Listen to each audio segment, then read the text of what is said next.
दोस्तों पिछली क्लास में हम लोगों ने अरावली पर्वतमाला के बारे में विस्तार से चर्चा कर लिया था और अरावली से जितने भी क्वेश्चन बनते हैं वो आपके पूरे हो जाएंगे। आज हम लोग पढ़ेंगे मालवा के पठार के बारे में, विंध्य पर्वतमाला के बारे में, सतपुड़ा पर्वतमाला के बारे में, छोटा नागपुर के पठार के बारे में और शिलांग के पठार के बारे में। तो ये इतने टॉपिक हैं जिन पे हम बात करेंगे।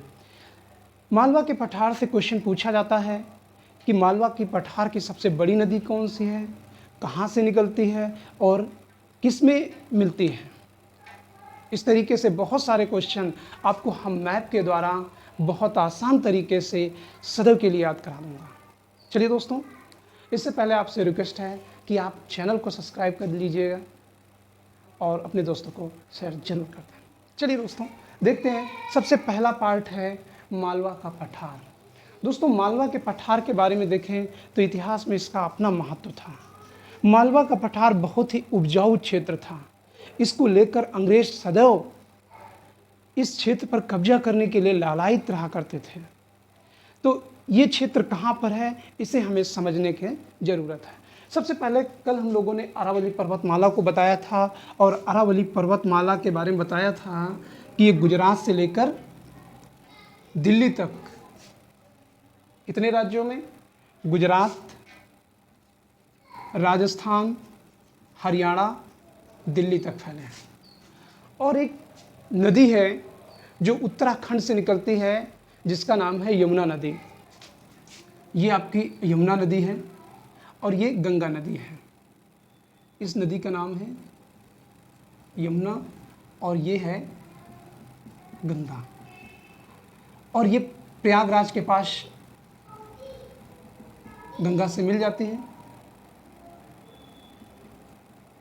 और फिर ये आगे बढ़ते हुए पश्चिम बंगाल होते हुए बांग्लादेश चली जाती है, फिर बंगाल की खाड़ी में। और इस क्षेत्र में एक पर्वतमाला है और इसका नाम है विंध्य पर्वतमाला।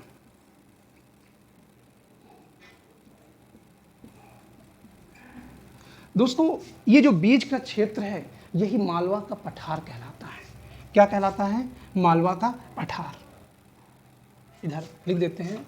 ये जो त्रिभुजाकार है, मालवा के पठार का जो आकार है वो त्रिभुजाकार है। वैसे मालवा के पठार की परिभाषा अगर इतिहास में समझेंगे तो वो चंडीगढ़ से लेकर छत्तीसगढ़ तक आपको लगता हुआ दिखाई पड़ता है। तो मालवा के पठार की परिभाषाएं जो मुख्यतः आप समझेंगे तो ये मालवा के दक्षिण में यानी विंध्य पर्वतमाला के उत्तर में, यमुना नदी के पश्चिम में और अरावली के दक्षिण पश्चिम के ये बीच के क्षेत्र को क्या कहा जाता है? मालवा का पठार। ये बीच का क्षेत्र मालवा का पठार है। दोस्तों यहाँ से एक क्वेश्चन और पूछा जाता है कि मालवा के पठार की जो सबसे बड़ी नदी है वो कौन सी है। तो मालवा के पठार की सबसे बड़ी नदी विंध्य पर्वतमाला से एक नदी निकलती है और ये यमुना में जाके मिल जाती है और इस नदी का नाम है चंबल नदी। तो मालवा के पठार की सबसे बड़ी नदी कौन सी है? चंबल नदी। तो ये क्वेश्चन पूछा जाता है और पूछा गया है और पूछा जाता रहेगा। अब ये विंध्य कहाँ से निकलती है? विंध्य पर्वत से। विंध्य पर्वतमाला में कहाँ पर? तो विंध्य पर्वतमाला में मध्य प्रदेश में एक जिला है जिसका नाम है महू। वही महू जहाँ पर डॉक्टर भीमराव अंबेडकर का जन्म हुआ था। तो प्रश्न फिर बनता है कि डॉक्टर भीमराव अंबेडकर का जन्म कहाँ पे हुआ था? तो डॉक्टर भीमराव अंबेडकर का जन्म डॉक्टर BR अंबेडकर का यहाँ पर जन्म हुआ था। कहाँ पे? महू में। अगर महू को स्पेलिंग लिखा जाए MHOW लिखा जाता है। इसका जो फुल नेम है मिलिट्री हेडक्वार्टर ऑफ वार। तो इस तरीके से यहाँ पर डॉक्टर भीमराव अंबेडकर का जन्म स्थल है और ये मालवा का पठार हो गया। उसके बाद अगला टॉपिक है, इस चित्र में थोड़ा सा हमें और डिफाइन करना पड़ेगा। दोस्तों अब हम बात करते हैं विंध्य पर्वतमाला के बारे में। तो विंध्य पर्वतमाला प्रश्न पूछा जाता है कि विंध्य पर्वतमाला कितने राज्यों में फैली हुई है, और इनका क्रम पूछ लिया जाता है कि इसमें कौन कौन सी पर्वतमाला है। तो विंध्य पर्वतमाला गुजरात से शुरू होती है, राजस्थान, गुजरात, मध्य प्रदेश, उत्तर प्रदेश और बिहार तक पहुंचती है। तो यहाँ पर देखेंगे, यहाँ पर आपकी विंध्य पर्वतमाला है, ऐसे करके कहाँ तक पहुँच जाती है? बिहार तक। तो इस पर्वत श्रृंखला का नाम है विंध्य पर्वतमाला। विंध्य पर्वतमाला। तो विंध्य पर्वतमाला में आप देखेंगे जो गुजरात क्षेत्र में, ये गुजरात पड़ जाएगा, गुजरात में जो ये पर्वत श्रेणी है वहाँ पर इसका नाम है विंध्याचल। क्या नाम है? विंध्याचल।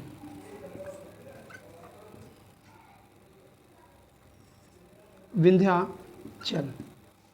फिर अगली जो श्रेणी पड़ती है, अगली श्रेणी का नाम है भारनेर, और भारनेर के बाद है कैमूर,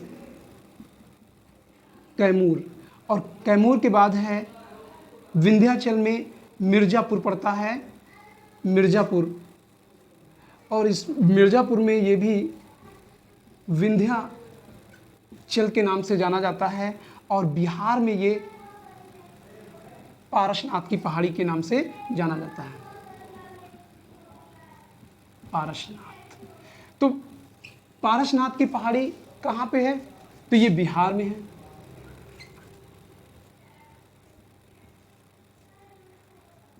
फिर प्रश्न पूछा जाता है मिर्ज़ापुर, ये कहाँ है? ये उत्तर प्रदेश में है। और ये दो श्रेणी जो है भारनेर और कैमूर, ये दोनों जो है मध्य प्रदेश में पड़ जाएंगे। कहाँ पर है? मध्य प्रदेश में। ये दोनों जो है मध्य प्रदेश में पड़ जाएंगे। तो प्रश्न पूछा जाता है भारनेर और कैमूर किस राज्य में है? तो ये दोनों श्रेणियाँ मध्य प्रदेश में हैं, और पश्चिम क्षेत्र में विंध्याचल है। तो अगर इनके राज्यों का क्रम पूछा जाए तो राज्यों में गुजरात, फिर मध्य प्रदेश, फिर उत्तर प्रदेश, फिर बिहार, ये आपका पश्चिम से पूर्व की दिशा का ये क्रम है। तो ऐसे भी पूछ लिया जाता है, या ऐसे भी पूछ लिया जाता है कैमूर किसका भाग है? तो कैमूर विंध्य पर्वतमाला का भाग है। भारनेर किसका भाग है? तो विंध्य पर्वतमाला का भाग है। तो यहाँ पर इस तरीके से भी क्वेश्चन पूछे जाते हैं। उसके बाद अगली पर्वत श्रेणी है, उसका नाम है सतपुड़ा पर्वतमाला। तो सतपुड़ा पर्वतमाला जो है इसी के दक्षिण में है। कौन सी पर्वतमाला? इसका नाम है सतपुड़ा पर्वतमाला।